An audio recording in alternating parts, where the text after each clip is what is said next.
बहुत मेहनत करके जो धन कमाया जाता है, उसे कमाने के बाद में इच्छा यही होती है कि अब जो हमारी आवश्यकताएँ हैं, उसके लिए उसे खर्च करें और खर्च करने के बाद में जो धनराशि बच जाती है, उसी को बचत कहा जाता है। पर आध्यात्मिक स्तर पर देखा जाए, बहुत अधिक मेहनत करके जो भजन किया जाता है पूरी लगन के साथ में, भक्ति भाव के साथ में, तो भजन रूपी धन की हमेशा बचत करनी चाहिए। भजन करते जाओ, करते जाओ, करते जाओ और उसे बचा करके रखो।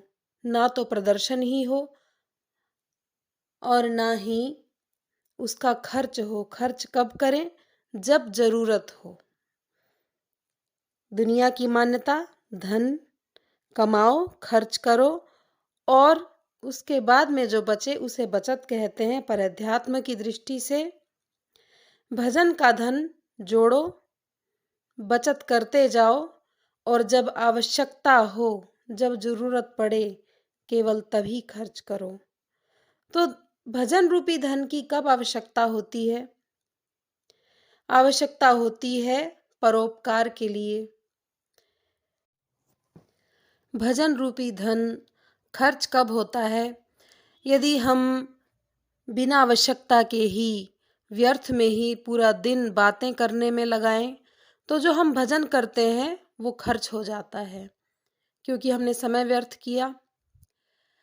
और भजन कब खर्च होता है? यदि हम निंदा करें, चुगली करें या फिर क्रोध करें या और भी जितने विकार हैं, उन विकारों में यदि हम लगे रहें तो भजन स्वतः ही खर्च हो जाता है।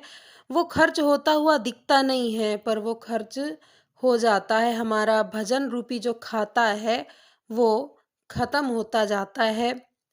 इसीलिए जब आवश्यकता हो, ज़रूरत हो, तभी बोलना चाहिए। एक भजन में एक पंक्ति आती है, मौन रहो मोहन रस चाखो, जब बोलो तब राधे श्याम।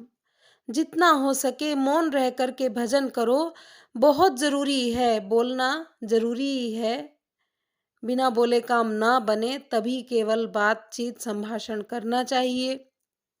और निंदा चुगली आदि जितने भी विकार हैं, क्रोध, काम, इन सब से भी बचना चाहिए, क्योंकि भजन रूपी धन तो इसी तरह से ही खर्च होता है।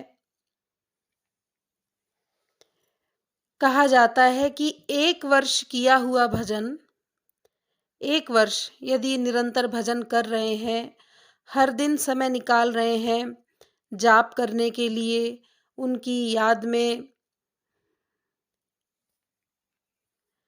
तो एक बार के क्रोध करने पर वो पूरा भजन खर्च हो जाता है। तो प्यारे भक्तजनों, इसी बात से हम ये विचार कर सकते हैं कि यदि 1 साल निरंतर भजन करने का एक बार के क्रोध में ही खर्च हो जाता है, तो पूरे दिन में हम कितनी बार क्रोध करते होंगे। कई बार क्या होता है, हमें लगता है कि क्रोध, यदि हमने किसी को डांट दिया या अपशब्द कह दिए तो क्रोध कहलाया।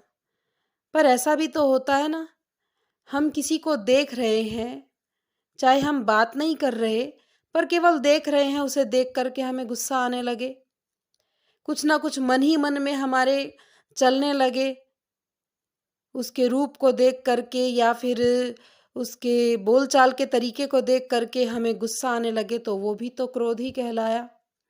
तो उसमें भी भजन का खर्च हो जाता है। एक बार हमने प्रसंग लिया था निंदा चुगली का, तो उसमें ये बात आई थी कि हमें निंदा नहीं करनी चाहिए। अभी के प्रसंग में भी ये बात आई कि निंदा चुगली करने से भी भजन खर्च होता है। पर यह भी कहा गया है साथ साथ,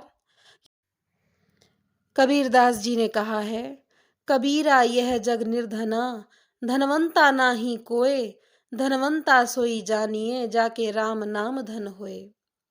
पूरे संसार को निर्धन कह दिया और धनवंत किसे कहा?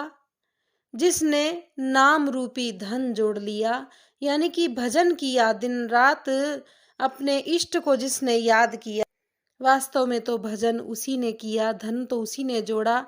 क्योंकि ये जो धन है, दुनिया का जो धन है, ये तो यहीं का यहीं रह जाएगा।